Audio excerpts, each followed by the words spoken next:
पति पत्नी डॉक्टर के पास आते हैं यह चेक करवाने कि गर्भ में बेटा है या बेटी।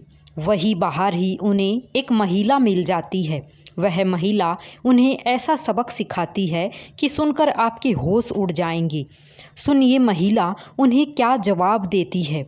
महिला कहती है, मैं एक मामूली औरत हूँ, इतनी मामूली हूँ कि आपकी नज़र भी मुझ पर नहीं पड़ी, लेकिन मैं आपको देख रही हूँ। आप अपनी बीवी के साथ डॉक्टर के यहाँ जा रहे हैं, उसकी कोख में लड़की या लड़का, यह जानने के लिए। असल में आप अपनी लड़की की हत्या करना चाहते हैं, कोख में ही। आपको यह ख्याल भी नहीं आ सकता कि जिस सड़क से आप जा रहे हैं उसे मैंने बनाया है। मैंने यहाँ रोड़ियाँ बिछाई और फिर उन्हें दुर्मुठ से कूटा था।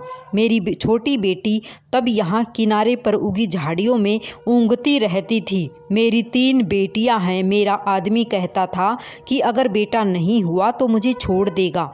उसने कहने के लिए मुझे छोड़ भी दिया, पर अब भी पका पकाया खाने के लिए जब तब आ जाता है। चिकनी चुपड़ी बातें भी करता है। मैं सब समझती हूँ, फिर सोचती हूँ चलो मेरी बेटियों का बाप है। कमाल है, जिन बेटियों से वह छुट्टी चाहता था उन्हें बेटियों के नाम की थाली में उसे परोस देती हूँ। वह समझता है बेटियाँ बोझ हैं। मेरी 3 बेटियाँ सांवली हैं। उनकी काली आंखें हैं बड़ी बड़ी पके जामुनों जैसी और हाथ बड़े फुर्तीले हैं, खूब काम करती हैं। मेरी ही तरह वे तरह तरह के धंधे पीटेंगी, पर फिर भी उनके होने से मुझे बड़ी तसल्ली है। मैं अकेली तो नहीं हूँ ना। तुम समझते हो लड़कियाँ बेकार होती हैं, औरतों के कामों को आप जानते ही नहीं। अरे देखो, मैंने सड़क बनाई, धान की रोपाई की, कपास चुना, कपड़े की फैक्ट्री में रीलिंग की, आलू खोदे, 3 बेटियों को जन्म दिया, पाला पोसा। क्या मैं बेकार हूँ? ये जो तुम चाय पीते हो इसकी पत्तियाँ भी लड़कियाँ ही चुनती हैं, और क्या क्या नहीं करती। इतने धंधे औरतें करती हैं कि गिनवानी मुश्किल। और तुम्हारा ये सूटर कोई 1 पौंड का होगा। 1 पौंड ऊन इतनी होती है कि दिन रात लगकर 3 दिन में उसका सूटर बनता है, जिसके मुझे 12 रुपये मिलते थे। तब बच्चियाँ छोटी थी तो सोचती थी घर में उनके पास बैठे बैठे बुनाई कर सकती हूँ, लेकिन धंधा बड़े नुकसान का था। फिर ठेकेदार ने मीन मेख निकालनी शुरू की और मुझ पर गलत नज़र डालने लगा, तो मैंने ये धंधा छोड़ दिया। फिर आटे की फैक्ट्री में काम किया, बड़े काम छोड़े और पकड़े। 2-4 मुर्गियाँ और बकरियाँ तो खैर पालती ही हूँ। इसी तरह रूखा सूखा चलता है। ये जो तुम्हारी बीवी ने रेशमी साड़ी पहन रखी है, इसके धागे भी औरतें तैयार करती हैं। कीड़े पालती हैं, मुश्किल काम है, जांग में घाव हो जाते हैं। धान की रोपनी में भी पैरों में खारवे हो जाते हैं और कमर झुके झुके टूट जाती है।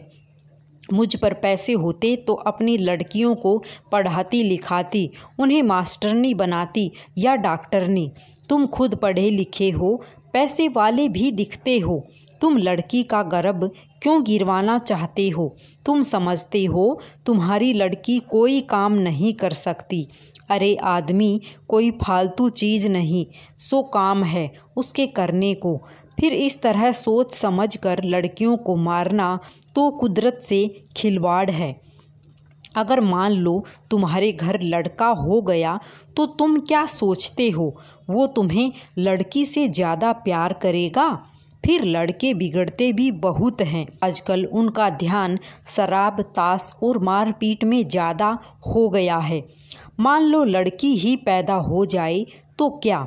तुम उसे पढ़ाना लिखाना, वो तुम्हें खूब प्यार करेगी। लड़कियां माँ बाप को खूब प्यार करती हैं। तुम्हारे घर में रौनक होगी सो अलग से। तुम सोचते हो दहेज देना पड़ेगा तो तुम उसे खाने खमाने लायक कर देना। दहेज मांगने वाले से शादी मत करना। हो सकता है आप ही ऐसा लड़का मिल जाए जो बिना दहेज के शादी कर ले। अगर न मिले तो क्या, वो कमाएगी, खाएगी और तुम्हारा सहारा बनेगी। हो सकता है वह तुम्हारा नाम रोशन कर दे। तुम्हारे लिए क्या पैसे ही सब कुछ हो गए, या दुनिया का डर अपनी बेटी से भी बड़ा हो गया? आखिर तुम अपनी बेटी को प्यार तो कर ही सकते हो, और बेटी भी तुम्हें प्यार कर सकती है। माँ बाप और बच्चे का इतना रिश्ता बहुत हुआ, इसके लिए तो आदमी जीता है। पैसे को चाहे जितना मानो, पर मोह ममता फिर भी बड़ी चीज़ है। इसे बनाए रखने में ही खैर है। नहीं दुनिया उजड़ी समझो।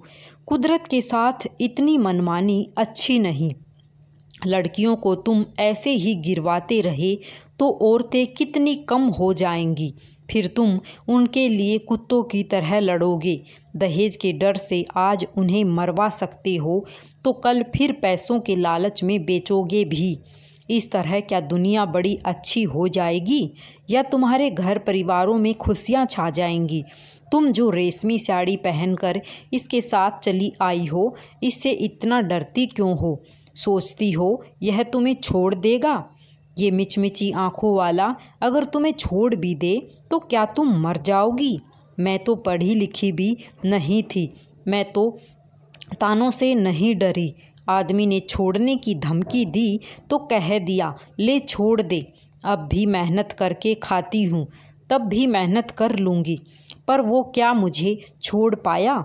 हम औरतें बड़े काम की हैं, हमें ये ऐसे ही थोड़े छोड़ सकते हैं। परिवार की ज़रूरत तो इन्हें भी है, नहीं तो हाँफते हाँफते मर जाएंगे।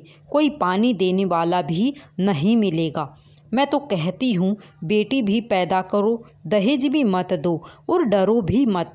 देखना दुनिया ऐसे ही चलेगी, इससे अच्छी चलेगी। दाब धोंस कुछ कम ही होगी।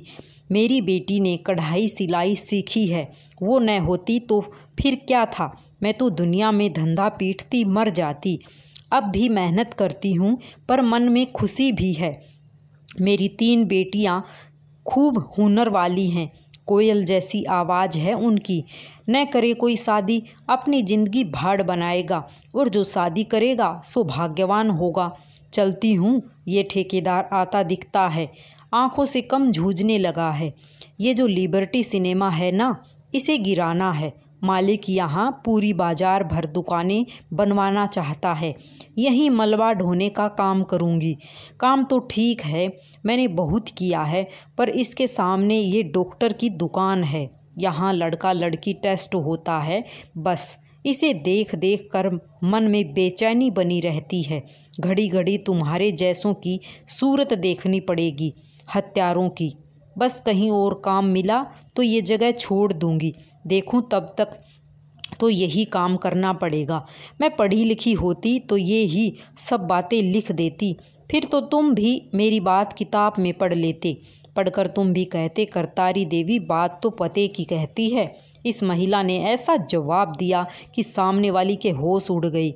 शर्म से वे झुक गए और वापस अपने घर की तरफ चल पड़े। राधे राधे सभी को जय श्री कृष्णा।